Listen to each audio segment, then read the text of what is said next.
What's up, everyone? Welcome back to the Dynasty Coaches podcast. It's been a while. We are back, though.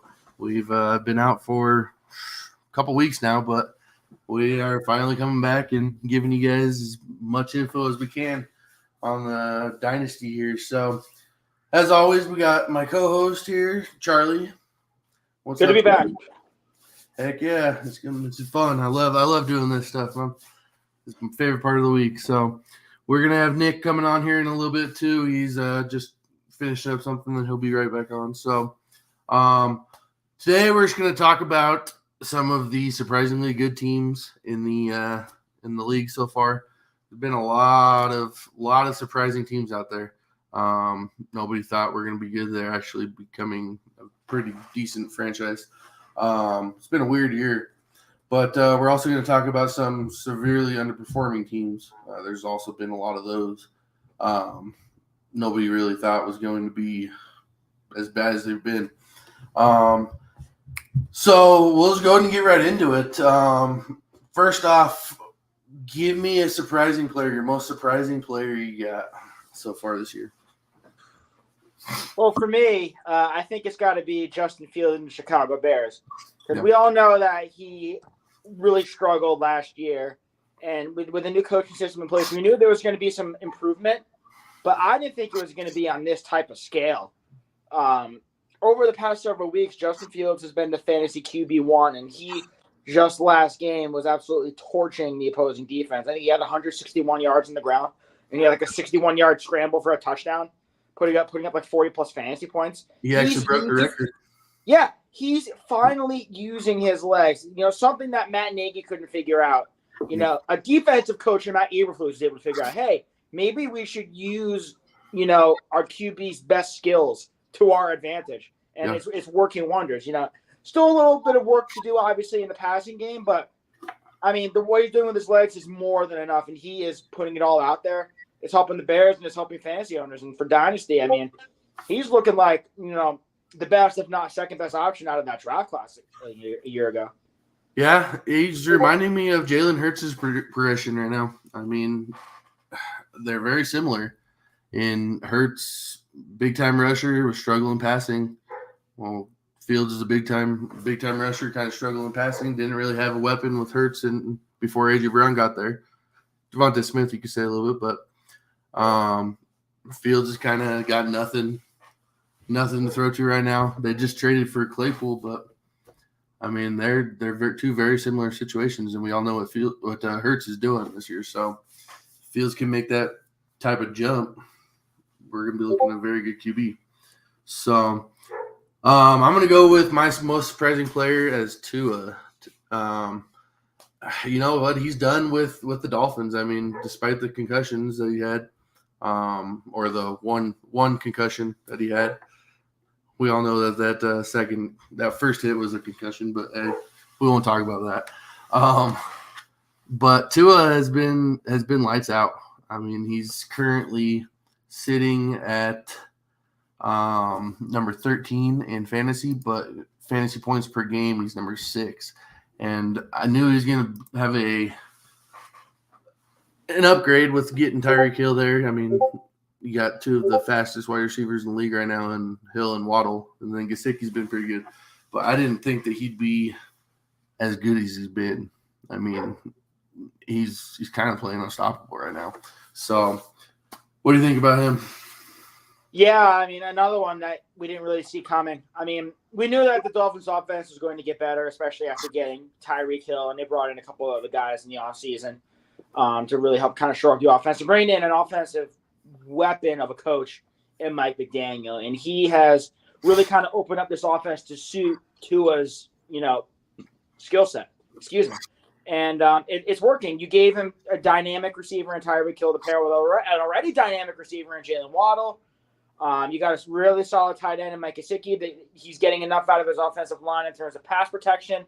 He's got now 2 good running backs in Raheem Mostert and Jeff Wilson. So there's no shortage of weapons at the disposal of Tua, and it's working out so far. I mean, their offense has been dynamic. Yeah, for sure. Go ahead and give me your most depressing player this year. There's been a ton of them, but give me one. Depressing player? For me, that's probably got to be Najee Harris. I mean, there's a long list of players that we could choose for, most depressing player. But, coming into the year, fantasy managers were drafting Najee, in the first round, kind of expecting him to at least replicate to an extent his rookie season where he was just absolutely dynamic, for the volume and the target share. But this year, I mean, the Steelers' offense has just been awful. The offensive line is probably one of, if not the worst in football, and there's simply no running lanes for him. And he's just been really inefficient. I remember seeing a video where he caught a pass, like a short pass from Kenny Pickett, like a 3rd and 1 or a 3rd and 2, and there was nobody in front of him. He somehow managed to turn that into a no gain because he was trying to do too much. And, it's just a mistake that we see all too often from Najee Harris this year, and it's kind of costing him. And Jaylen Warren, the rookie, has been getting a lot more run in this offense lately. And, coming into the break, Mike Tomlin said, we're going to give this guy a little more of a look. And, traditionally after the bye, we kind of do tend to see rookies getting involved a little more in the game plan if they're playing well. And that's been the case with Jaylen Warren. And so it kind of seems like, according to Mike Tomlin and the Steelers coaching staff, that we're going to see a decrease in touches for Najee Harris. So it's, it's kind of a really sharp downfall that nobody really saw coming, to be honest. Yeah, it's hard to tell what it is. I mean, the offensive line sucks, but the offensive line was not great last year. He still got 1,200 yards last year, 7 touchdowns. But he's not getting it done. He's only gotten 3.3 yards per carry right now. He's being used in the passing game a little bit, maybe not as much as he was last year, but he's got 28 targets so far this year. But I don't know. He just doesn't seem explosive. I don't know if it's the injury that Lisfranc, I believe, right, with Najee? Yeah, he had that Lisfranc injury, and I think he also suffered like another ankle injury too, which kind of was hobbling him for a little bit. Yeah. He's been dealing with it. He's one of the running backs this year that are kind of making me rethink the running back position. Oh, believe me, I've come a long way in that regard. Where now I'm kind of, I don't want to say I'm a zero RB, but I'm just a much more wide receiver heavy emphasis because wide receivers have longer shelf life than running back. And I mean, this Najee Harris example is another one in a long list. Unless you're Derrick Henry, rare examples, very rare examples of running backs that last a long time and don't get hurt all the time. It's just becoming more and more volatile by the day. I mean, Jonathan Taylor's not looking like a great, repeat RB1. It's just things like that. It's a position that you can't predict what's going to happen year to year. There's no consistency. Yeah, I don't think I'm going to be trading for a top-end running back anymore, just because we've seen a lot of them go down. I mean, Najee's hurt. Derrick Henry got hurt last year. Jonathan Taylor's been banged up. Javonte Williams went down. I mean, there's just so much. So I don't know. It's just changed my thought process with the running back position. You can't. I mean, Jamal Williams is the RB15 this year. Exactly. Who saw that coming? Yep. I am going to go with Elijah Moore. New York Jets wide receiver is my most depressing player. I mean, God, the guy has so much talent. He looked so good last year. I don't know what the Jets are doing. Right now, Elijah Moore has 30 targets on the year. I mean, I get Garrett Wilson is good, but I mean, honest to God, they could have one of the best 1-2 punches in the NFL, talent-wise, and they are just not using Elijah Moore. He requested a trade, 2 weeks ago? I pray to God they give it to him in the offseason because they are not doing shit with him. Yeah. I think this is honestly a lot on Zach Wilson because the Jets offense has kind of been just abysmal. They've been getting by. I mean, the Jets have a fantastic defense. That's the whole mindset of Robert Saleh and the Jets. Mm-hmm. Like I saw today, they have 3 corners with a PFF grade over 75, which is just insane. Yeah. So they run everything through a top-notch defense, and their offense kind of just scrapes by. Reminds me a little bit of the Giants, where you get just enough out of core members of your offense, and your defense kind of helps lead you to your victories. But it's just I don't really understand it. Zach Wilson's been bad, but he's been able to target Garrett Wilson just fine. He's been able to target the running back position. Breece Hall was getting a shit ton of targets before he got hurt. So I don't know why. I mean, Elijah Moore should be getting more. And, they just moved into slot wide receiver. I don't know if that's going to change anything. Yeah. But we're going to have to wait and see. But, yeah, so far, I mean, a disappointment is probably a mild way of putting it. Yeah, hopefully. I mean, we'll get right into it because the Jets are the first team that we're going to be talking about here. Surprisingly good teams. Start out with the Jets here.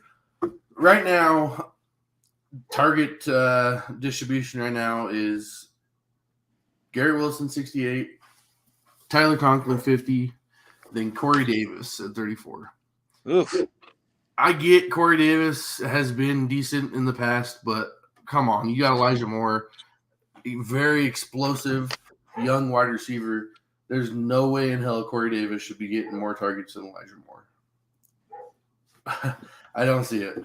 But we'll start with their running back position, man. I mean, they have a great young rookie, but he is down. Michael Carter's filling in. I mean, he's doing a good job, but moving forward, do you think because Breece Hall went down, it's going to be more of a 50-50 split whenever he comes back next year because he was getting the bulk of the carries? It does seem – I think when Breece Hall comes back, he's going to get the lion's share because we saw him taking over that backfield prior to his injury. I just think for now they're running that timeshare with Robinson and Carter because it is, it's just what works in the moment, and we saw it working. Yeah. They both scored a touchdown last week. Mm-hmm. So in the short term, that's fine, whatever. But when Hall comes back, he's going to take over because I mean they moved up in that draft to go get him because they believe he's a difference maker, and he was showing that before he suffered that unfortunate injury. So I see no reason to change anything. Breece Hall is still a fantastic asset. Yeah, I agree. He's a stud. He was looking like the 101 in Dynasty, and my only concern is, and I think that a lot of teams are going to start doing this. We're not going to be seeing the bell cow back anymore. Very, very rarely will we see a bell cow back because, like I said, there's been a ton of running back injuries, and I think teams are going to start going to let's keep our studs healthy and give more work to, I want to call Michael Carter and James Robinson mediocre, but not as good. Our backups have more of a 60-40 split instead of a 70-30, 80-20. Do you think there's a chance? Or? Yeah, I mean, it's definitely possible. I mean, you can count the number of bell cow backs on one hand nowadays. I mean, Joe Mixon, Saquon Barkley, Derrick Henry. I mean, beyond that, like even now, we're seeing Madison taking away stuff from Cook. We're seeing it across the league with some of these other guys. It's remarkable. Yeah. So I think if they want to be careful with Breece Hall, we could definitely see Michael Carter or James Robinson. I don't know what James Robinson contract deal is, if he's going to be a free agent or not, but whoever's still there could eat into the carries of Breece Hall as they ease him back in. I could definitely see that for the short term. Yeah, for sure. Moving on to Zach Wilson here. We brought up him whenever we were talking about Elijah Moore, but he has not looked good this year. I mean, he's sitting at a 57.5 completion percentage rating, only 4 touchdowns to 5 interceptions. That's not very good. Do you think the Jets could possibly move on? It's not something you can rule out because it kind of seems like, the Jets are that one piece away from their team being good, and that one piece right now is Zach Wilson because I think he's really holding them back. I do too.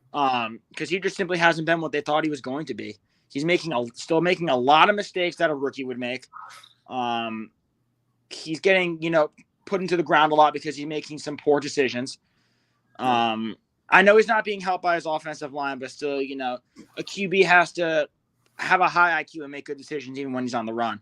And I'm just not seeing any of the qualities of a good starting quarterback in Zach Wilson right now. Like I said before, when we were talking about the Jets, they're scraping by. They're winning in spite of Zach Wilson, Yeah, I agree. I mean, it's going to be tough because usually a team that trades up for their quarterback will at least give them at least 3 years or so. But like you said, he's holding them back right now. I get that they're winning, but they've been in a lot of close games, and I mean, who's to say it's not going to change? And if that happens, they could be going after a different quarterback in the draft. At least maybe even in a free agency to compete with Zach Wilson next year. I can definitely see that. Yeah. So let's go and move on to your New York Football Giants here. My favorite part One of of the the surprises here of one of probably my biggest surprise of the year so far. Man, they've looked good. I mean, they're beating some top tier teams. We'll start with Daniel Jones. So enough to solidify the starting job for the future. Daniel Jones is not Daniel Jones. I'm going to start this by talking about Brian Dable because he's the coach of the year. He has been doing his best to maximize the skill sets and abilities of the players that he has on the roster because the previous regimes didn't leave him with much, but he is getting everything he can out of this Giants team. And he's using Daniel Jones. I mean, he's running a lot more play action, a lot more bootlegs, getting Daniel Jones into open space where he can use his legs. Because the Giants don't have any wide receivers. They traded Kadarius Toney. Sterling Shepard's hurt. Kenny Galladay's always hurt. I mean, he's supposed to come back this Sunday against the Texans, but you know Kenny Galladay's Kenny Galladay's a bust. Yeah. So, they're running out guys like David Sills and Marcus Johnson, guys who should not be NFL wide receivers starting on a game day. And they lost Daniel Bellinger, who was probably one of the biggest surprises of the season as well, at the tight end position for a few weeks. Yeah. So Daniel Jones doesn't have anybody outside of Saquon Barkley. And he's still making things happen with his legs and being, a competent fantasy option. He's top 20. So, in your Superflex leagues, he is a perfectly fine plug-and-play QB2 any day of the week. Yeah. Because of that rushing upside usually offers a pretty safe floor. So he's one of the big reasons why the Giants are where they are. Not something I thought I would say coming into the season because I was not expecting a lot out of this team. I knew they'd be better than their 4-13 from last year, but I didn't expect 6-2 at the bye. I mean, either he's getting the job done with his legs. I mean, 363 yards, 3 touchdowns on the ground, which is surprising because you guys actually do have a lot of good wide receivers. It's just like Kenny Galladay. I mean, he's been good in the past. He's just not doing shit this year. Yeah, Kenny Galladay's been good. Okay, I forgot about Wan'Dale Robinson, so I kind of feel stupid for that. But Wan'Dale Robinson showcased some skill. Yeah. Darius Slayton's been serviceable. He had a good rookie season. Yep. And when they get Daniel Bellinger back, he's been a really good tight end. I didn't think he was going to be that good.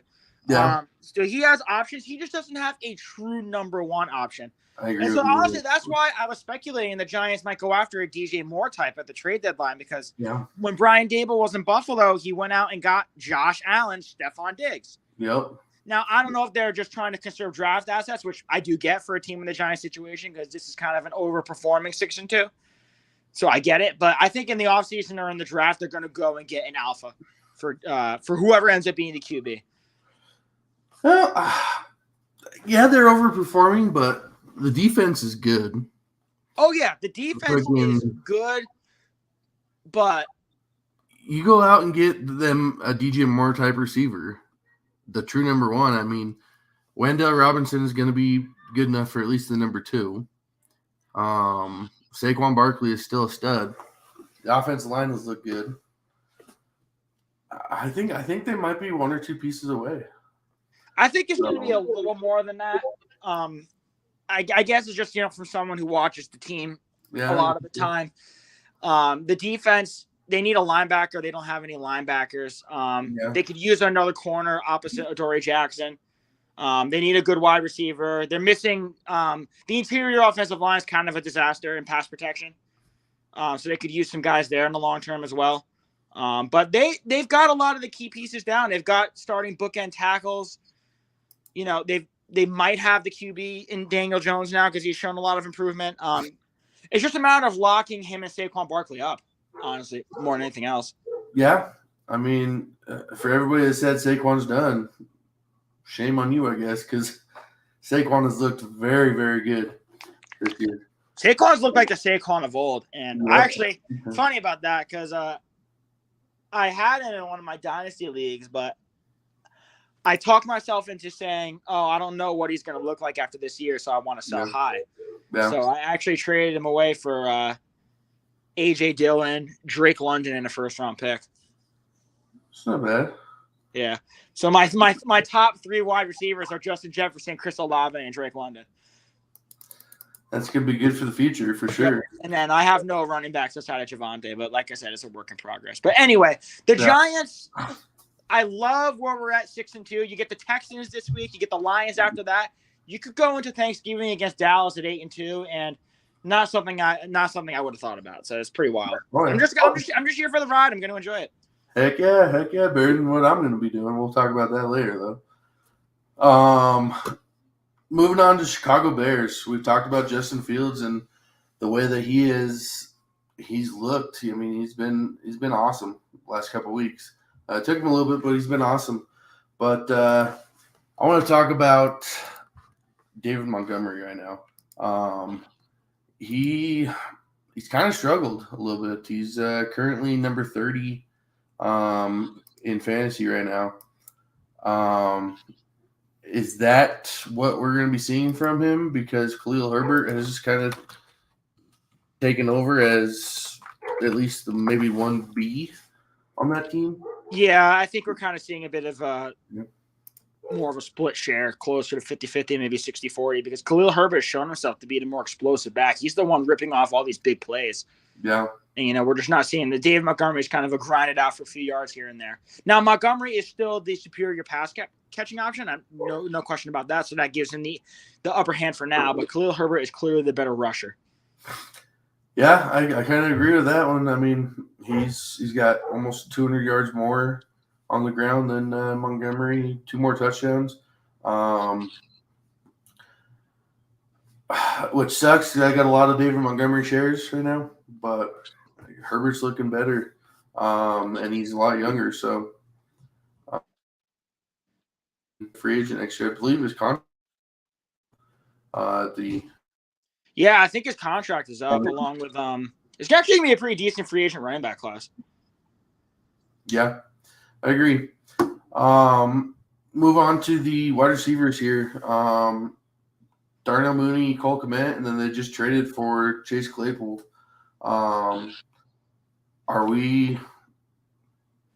Is there a true number 1 target there, or are we looking at a bunch of number 2 still?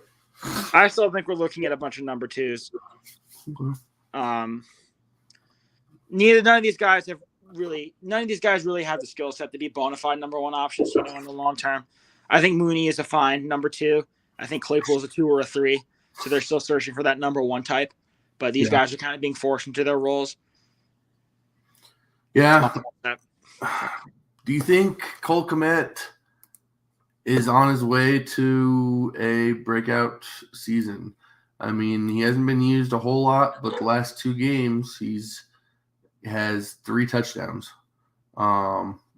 Is that something that's going to happen? But like you said, 3 touchdowns in the last 2 games. He's kind of finally getting things together. They're using him in the red zone. So I'm really liking that for him. And tight ends, if you're scoring touchdowns, you got value. Yep. Yeah, it'll be interesting because they got a good young core on their offense right now. So it'd be interesting to see them grow as a team and see what we can get next year or the year after. So let's go to move on to the Detroit Lions. The record isn't really showing it, but they've had one of the best offenses in the league so far this year. I was kind of going back and forth between my most depressing players so far being Elijah Moore or DeAndre Swift, because it frustrates the hell out of me that DeAndre Swift, with all that talent, is being outplayed right now by Jamal Williams. So do you think that this is going to continue? I mean, Williams has looked good. He's kind of their goal line back. Is this going to continue, or will talent? It's really frustrating because even when Swift has been healthy, I get excited for my DeAndre Swift years to go see the Lions are at the goal line, and oh no, Jamal Williams 1-yard touchdown, and I want to punch my TV. Yep. Because I don't know if they're just being extra careful. I don't understand what the deal is, but it's just it's ugly. Jamal Williams, 126 carries, 545 yards, and 8 touchdowns. DeAndre Swift, 34 carries, 247 yards, and 1 touchdown. I mean, Jamal Williams is looking like the better back by far. I know Swift was out for a couple games, but I mean, I can't say anything because it's working for him. Like I said, they got one of the best offenses in the league, but it's frustrating if you're a DeAndre Swift owner. Moving on to their pass catching options. Actually, let's talk about Jared Goff first. Has he done enough? I mean, right now they are 2-6. They're probably going to be looking at top 5 pick, I would say, next year.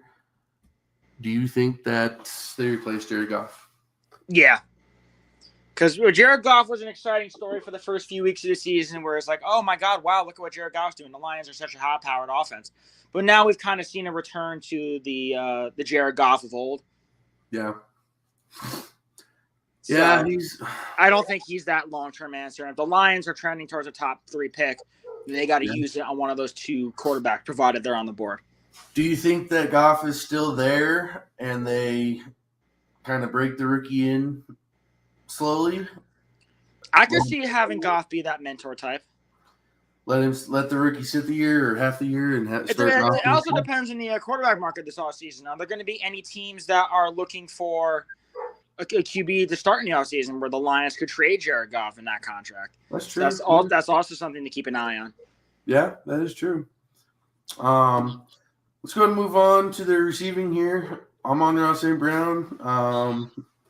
He's kind of been he's for sure been the best, but with them trading TJ Hawkinson, I mean, their second best target right now is Josh Reynolds. We're still waiting on Jameson Williams to come back. I heard he's out for at least another 4 weeks, though, so I don't know if they're being cautious or if he's had some setbacks or what, but Amon-Ra St. Brown, everybody thought he was going to not be as good this year, but he's proven that he's still a top receiver in the NFL. This also has to do with, I think, the regression of Jared Goff. Because when Goff was hot, Amon-Ra was hot, where he had those, I think, dating back to last year, those 8 games in a row with 8+ catches. And now he hasn't seen more than 5 in a game for a few weeks now. Yeah. But I think that when everyone's healthy, that this is going to be one of the more dynamic offenses in the NFL, as we were seeing at the beginning of the season, where you had DeAndre Swift and Jamal Williams, and you had Amon-Ra St. Brown, and even DJ Chark was putting in contributions. And when you have Jameson Williams come back out there, that's going to make up for the absence of the TJ Hawkinson trade where you lose him. Mm-hmm. So I think that the Lions are going to be a fun offense to watch. If they can get a starting quarterback long term, that's going to be even better for them. I'm excited for the Lions. I'm happy for the Lions too, because they kind of seem to be stuck in this perpetual mediocrity / just god awfulness as a team. So it's exciting to see them start to get back on track, because they have a dynamic offensive line too. So they're really starting to build things together. They need that one last piece. Yeah, their offensive line has looked really good. I believe somewhere I read their top 5 unit right now in the NFL. So get that quarterback and they could be, and they're still a top 5 offense. Yeah, in the NFL right now with Jared Goff. So give them a quarterback. It's just that their defense has just been kind of letting them down a little bit, because their back end's pretty bad. Yeah, I think that a lot of their draft picks this year are going to be going towards defense. Get that quarterback. Aiden Hutchinson was a great start, but they're going to need more than that. Like their front 4 is pretty solid, but they just don't have any linebackers or safeties. I agree. Let's go and move on here to the Seattle Seahawks. Who would have thought Geno Smith come back from the dead and be as good as he has been? Do you think that this continues or not, or is this something that... Geno looks like he's for real. It's been 8 or 9 games so far. Geno looks like Geno. Does he start next year? He is is he starting next year? I'd say yes right now. He hasn't given them a reason not to. Yeah, I agree. Absolutely. Absolutely. Back from the dead. They look good. So, do you still have DK as a top 10 Dynasty wide receiver? No. I No. would say top 20. I mean, he's looked pretty good so far. He has looked good, but I think he's moved down just a little bit with the emergence of some of these other players and the fact that Geno isn't quite as good a passer a passer as Russell Wilson in his prime was, obviously. So I think there's just a bit of a tad of a downgrade. Nothing hugely significant because I think DK is still a really good asset, but yeah. They were shopping Tyler Lockett at the trade deadline, but no takers. He's proven he's still pretty good. 66 targets, 500, almost 600 receiving yards, and 4 touchdowns. Do you think he's coming up on the end of his career, or do you think he's still got a couple of years left? Is this a sell now, or? I would sell now if I'm a Tyler Lockett owner because he's still, having some success, but I don't think that success is going to last. And it's again, kind of the same thing with my mindset on Travis Kelce. Eventually Father Time is going to catch up with you, and I just don't want to be the one holding on to him when he dies. Yeah, I agree. I mean, I'm big on get rid of the guys before they die, like you said. And I think this could probably be his height for the rest of his career. He is getting older, and he's actually looking very good right now. So definitely a sell out for me. But I really want to talk about here, Kenneth Walker. We've talked about how the running back, our views on running back has changed quite a bit this year. Kenny Walker is looking like the 102, 103 right now in Dynasty for running backs. Are you looking to sell high before that injury happens, or is he going to continue to put out this much production? Boy, Kenneth Walker has been one of the more exciting stories in the league. I'll tell you that much. Yeah. And he's a guy I don't have any shares of, which kind of really bums me out because he has been nothing short of remarkable since he's kind of come on as a starting back. Yeah. After the Rashad Penny injury. And he's a guy, like I said, I don't have any shares of him, but I want shares of him because he's been that good. He's the guy I'm looking to get my hands on in any type of league. It doesn't matter the format. Are you still going to try to sell high? I mean, buy high? I would buy high because I don't think he's going to – I don't think there's going to be any significant regression. The Seahawks love to run the football. Are you trying to buy high on a contender or just on a rebuild? I think on a rebuilding team, that's definitely a buy high case because that's a cornerstone for your team. Yeah, I agree, man. Freaking, I mean, he's looked so good. We've had 2 very good running backs come out of this draft class in Breece Hall and Kenneth Walker. A lot of people say possibly the 1-1-1-2 in Dynasty. So they're looking great, man.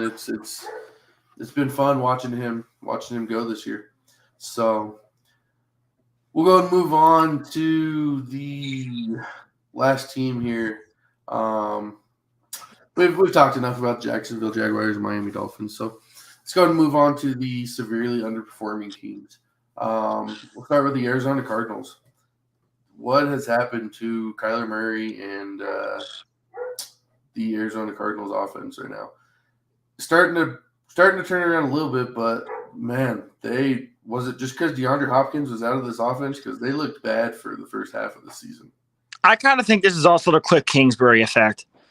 We saw this when Cliff was a college coach too, where he kind of tried to get a little too involved, and you could see the team struggle as a result. And I think he and Kyler are kind of clashing with their styles, where Kyler doesn't really get to do what he wants because he has to do what Kingsbury wants, and I think that's really hurting them.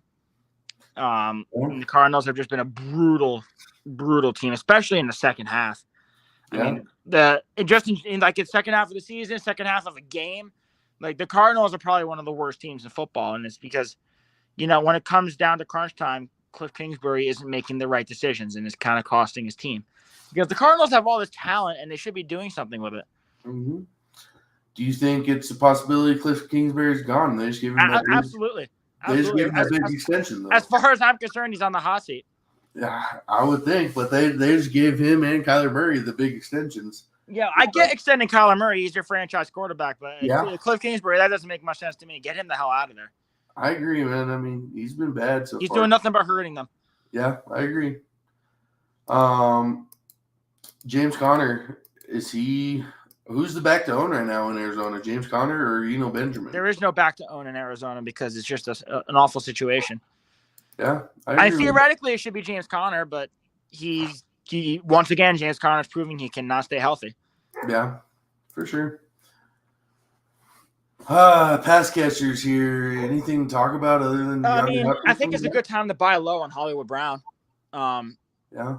I know he was the wide receiver 6 when Hopkins was out, but I think having Hopkins back should only open up more opportunities for him. Actually, so I think it could be even better. Yeah. Because he's not going to have a number 1 trailing him like most of the time he was when Hopkins was out. And then when Hopkins was out, Brown was still producing. So having, a lesser cornerback trailing him, I think should only help him. Yeah. Do you think Rondale Moore could be something? I mean, he's had 4 games this year of 8 or more targets. Is this just the effect of first it was Hopkins out, now it's Brown out, or is he going to? Yeah, I think he's kind of taken over the Hollywood role for now while Hollywood's out. Because you can correct me if I'm wrong, but I'm pretty sure most of those games with the targets have come with Hollywood Brown being out. I could be wrong, but that would be my assumption how that lines up. So I don't think that's something to look into long term. He's a perfectly fine flex play right now, but I don't know. I remember we drafted him so early in the 2nd round, and I was thinking, this kid's going to be intriguing. I'm really excited for him. And it just hasn't worked out to this point. And I think that could also be a Cardinals factor with Cliff Kingsbury. Yeah. But it's just unless you have DeAndre Hopkins and Zach Ertz releasing 2 more, and a lot of other players to own. Excuse me. Unless you're going to trade and stash Marquise Brown in your IR. Yeah, I agree. I think that he's perfect number 3 wide receiver, but I don't know if he'll ever get above that. So let's go ahead and move on to the Green Bay Packers. I wish Nick was on because we could talk about Nick would love this. He could just shit on Aaron Rodgers the whole time. Yeah. This is for you. This is for you, bud. Yeah. Is Aaron Rodgers done? Do we see him come back next year to Green Bay Packers? Does he go to another team? He looks washed. Yeah. I mean, this is not the Aaron Rodgers of old where he escapes the pocket and makes miraculous throws to open receivers to get things done. I mean, it's entirely possible that, losing Devontae Adams hurts Aaron Rodgers more than it hurts Devontae Adams, which is not something I thought we would be saying this year because usually it's the quarterback that kind of elevates the play around him. But I think Aaron Rodgers we're kind of seeing it with Tom Brady a little bit too. These quarterbacks might finally see Father Time catching up to them and hurting the Packers. Well, and also too, the Packers aren't using their best abilities, and they're not running the football as often as they should, and they're putting the ball in Rodgers' hands a little too often for comfort, and it's hurting them. Because when you have A.J. Dillon and Aaron Jones, you got to be using them. When you're using them correctly, that's a dynamic 1-2 punch. And then that, opens up play action and other possibilities for Rodgers, but they're not doing that. And so the Packers' offense is becoming a little too predictable, and that's really hurting them. Yeah, I agree. They need to figure something out because they look horrible right now. I mean, they've lost, 5 in a row? There hasn't really been a receiver emerge yet. I guess Romeo Doubs has been pretty good for them. He's been decent. And he just got hurt. Yeah, he's out now. So, who else is there? The aging husk of Randall Cobb, Sammy Watkins, the inconsistent Christian Watson. Yeah. Aaron Jones is probably their best pass catcher. Yeah, for sure. I mean, Robert Tonyan might be their second best. Yeah, best pass catcher. So that's not a good thing. Alan Lazard hasn't done shit this year either. No, he hasn't. It's been bad all around, and not a good time to be a Packers fan. I'll tell you that much. I agree 100%. I think that we could be seeing a fire sale here in the next year or so. Absolutely. Completely rebuilding Green Bay Packer team. Let's move on to the Los Angeles Rams here. What the heck happened from last year? Super Bowl winners to god awful dog shit. This one's also kind of simple, just offensive regression. Similar to the Packers, Matthew Stafford has not been the player he was last year, where we thought we saw this career resurgence. Yeah. He's been pretty bad. He just got put on concussion protocol as well, I believe. And he's been kind of, I don't know, like almost like early career Detroit type Matthew Stafford. He was making a lot of bad decisions. just not making the throws he was making last year. It doesn't help that they don't get anything out of the running back position either, with the whole Cam Akers scenario and Darrell Henderson just being Darrell Henderson. Cooper Kupp is still Cooper Kupp, don't get me wrong, but there's only so much Cooper Kupp can do. Yeah, especially. And that's a bad offensive line, too. That offensive line was good enough last year, but they've regressed hard this year. Yeah. So it's hurting all around. Too. And we're seeing the same thing across the board with all these supposed top dog NFC contenders. You're seeing it with the Packers. You're seeing it with the Rams. You're seeing it, despite the win, it was an ugly win, the Buccaneers. You're seeing it with all these teams. Yep. So that's why we're seeing such a bizarre world effect where you got the Eagles, the Giants, and the Cowboys in the top of the NFC. And then you got the NFC South is a mess where you can see the Falcons win the division. Yeah. It's just the NFC West. The Seahawks are winning the NFC West. I mean, who saw that coming? And the Vikings are 7-1. The Vikings are winning the NFC North, man. None of this makes any sense. The AFC East has every team above 500. This is a wacko NFL season, and I'm enjoying every second of it because it's never going to happen again. Nope. One guy I wanted to talk about was Cam Akers, though. They had the chance to trade him at the deadline, and they did not. Is he still a part of their team? I mean, he came back last week, and they slowly worked him into the game a bit with a few carries because he came back. So I guess they've kind of at least temporarily mended the fences to give him, I guess, some incorporation to the game plan. And that just might be out of desperation more than anything else because they need to try to get some type of spark going because it's bad. And if they have to start John Wolford these next couple of weeks, I'm scared to watch any Rams games. Let me tell you that. Yeah, I don't want to start anybody on the Rams right now, except for Kupp. Yeah, I was going to say, I think Kupp is pretty matchup proof, but no, everyone else takes an immediate hit. Not that there was really anyone else left. Yeah, for sure. This one's going to hurt. We got to talk about my Denver Broncos. Ugh, what the hell? God, I had such high hopes for these guys, and it's just been god-awful. I don't know if Russell Wilson's done. I don't know if it's that our offense or every single one of our coaches have never called plays. I don't know offensive line struggles.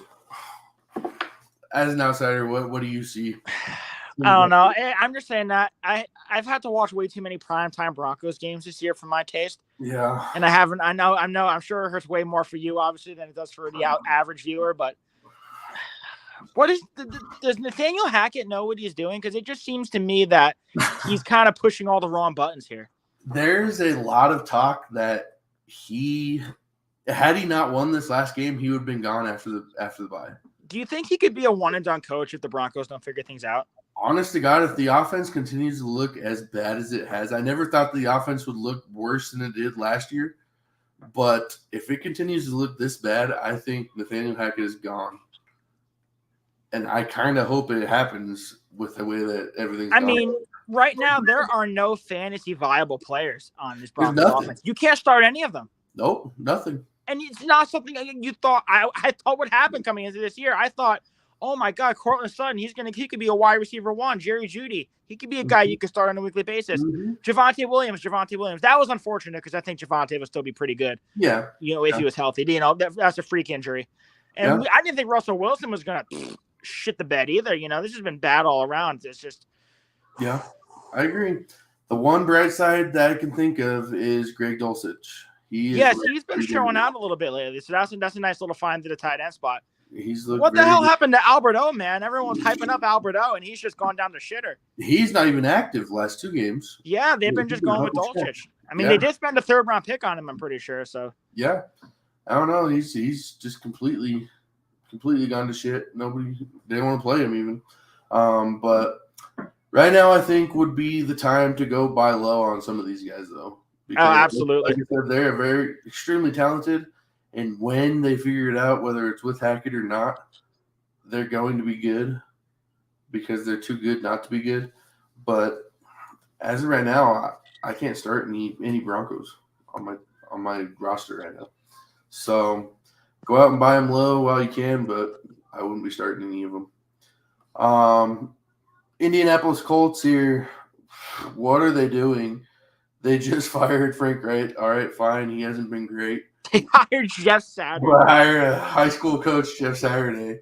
I get he's the best center that's ever played for you, but what are you doing here?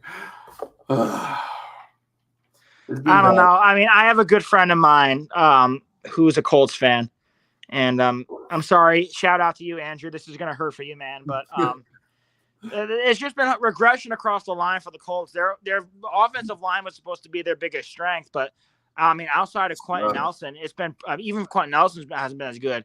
It's just been kind of a massive hit, down the line where everyone's just not performing to the level they're supposed to. We're seeing injuries to Jonathan Taylor. Carson Wentz has been just awful before getting hurt. And you have to start Sam Ehlinger, who should not be starting in an NFL game. Matt Ryan. Or I'm sorry, what I said, Carson Wentz. Excuse me. Last year. Carson Wentz is also hurt. But yes, Matt Ryan got benched for poor play. Yeah. And you're starting Sam Ehlinger, so you kind of you're just going from the frying pan into the fire. So you're not. It's a no-win scenario, and the defense was missing Shaq Leonard for a while too. So that's one of the key pieces. He only finally just came back. Kind of just struggling all across the board, where the team is regressing. And there aren't really a lot of reliable weapons from people not named Michael Pittman. Yeah, I blame Andrew Luck. He threw them in a downward torpedo of shit because they haven't done anything since. If he didn't retire, can you imagine him with this team? They'd be a Super Bowl contender. Oh, 100%. They would be the Colts right now in their current construction with Andrew Luck under center. Because there's no question he retired way too early. He had a lot of good years left in him. Yeah. Yep.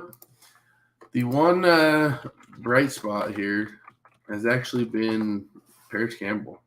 I think he's looking.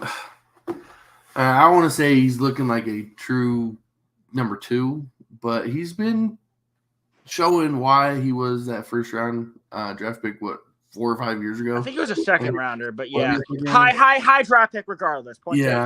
He's looking decent.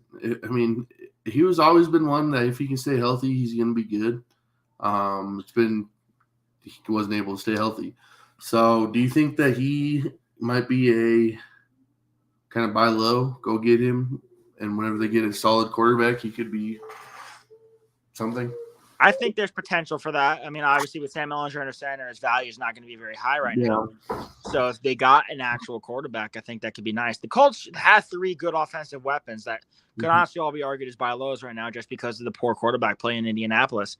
Yeah. We know what Michael Pittman can do. I think Alec Pierce is growing into his own as well as a rookie. And then you got Paris Campbell, who's finally staying healthy and kind of showcasing his skill set.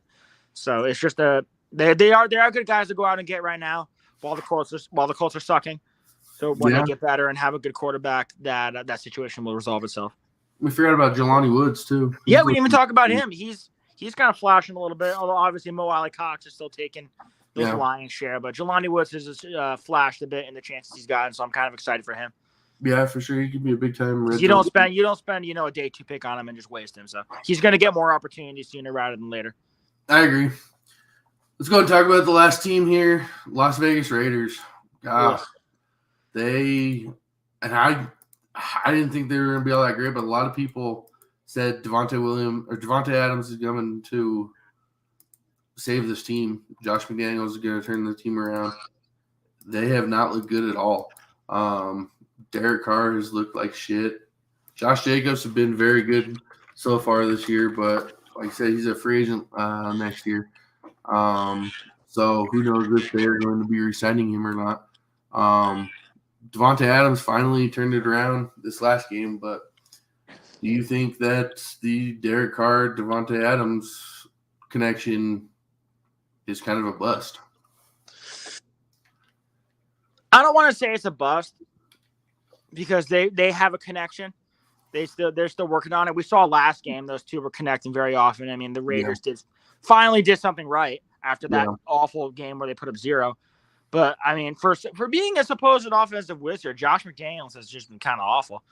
And I mean, the Patriots tree of the tree of Patriots coaches going off the coach on their own just doesn't work. I don't know if like Belichick curses these guys when they leave or something, but it's just all around the board.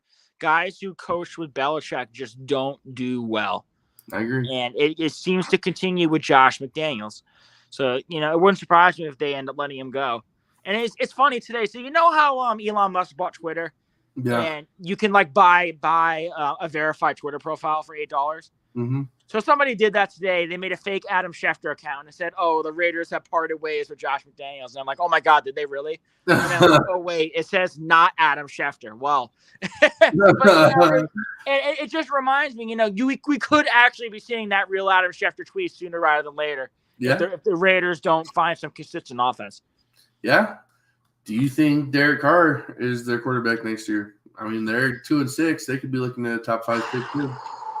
They could be. They have their own pick, so yeah. They're drafting high enough where they could get a guy for the future. And they want to have. I think this is a situation where you could see him sit behind Derek Carr for a year. Yeah. Yeah. So I think that's definitely a possibility. Yeah. Because I think it could kind of be like not obviously, I don't want to project the same type of talent, but it could be a Mahomes sitting behind Alex Smith thing because the Chiefs are still a very good team with Alex Smith.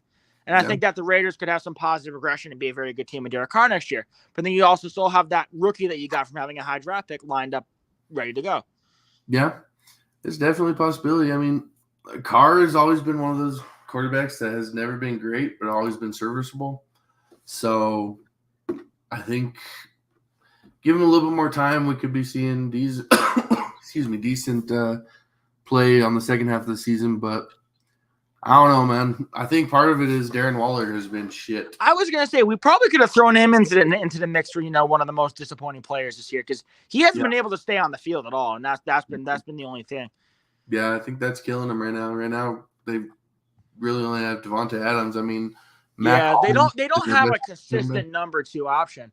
You could honestly argue that number 2 option has been Mac Hollins, which is really disturbing, and that should not be the case. No, not at all. I mean, Hunter Renfrow is even severely disappointed. Yeah. So, I mean, we knew having Devontae Adams was going to hurt somebody, and I figured that somebody was going to be Renfrow. Yeah. Because when Waller and Adams are out there, and when Waller's healthy, Waller's been getting his.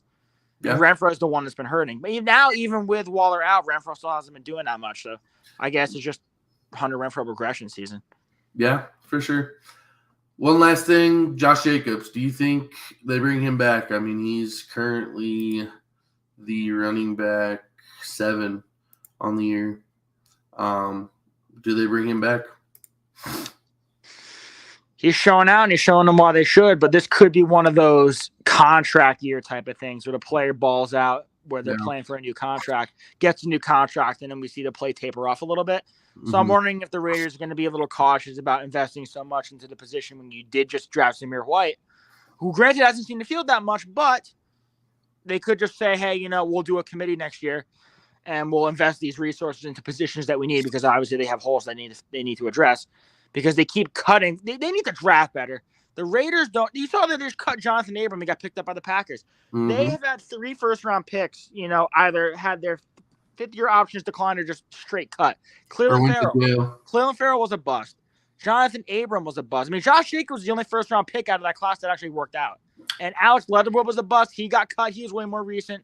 Obviously the Henry Ruggs disaster. I mean, my God, the Mike Mayock and the Raiders are just cursed. Yeah, I agree. It's a fucked up franchise right now. Yeah, let's leave it at that. The Raiders are a mess. For sure. That'll do it for us. I think we covered all the teams I wanted to talk about. Absolutely.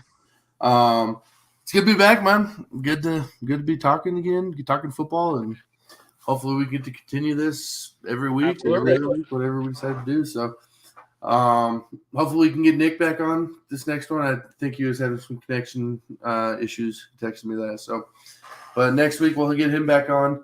As always, keep tuning in to the other podcast on the Fantasy Coaches podcast. They're doing a great job. I've been listening to them every week here. So then we got a lot of good articles still coming up. So make sure you guys read on that, and we will see you guys next week. Thanks for tuning in, guys. Take care.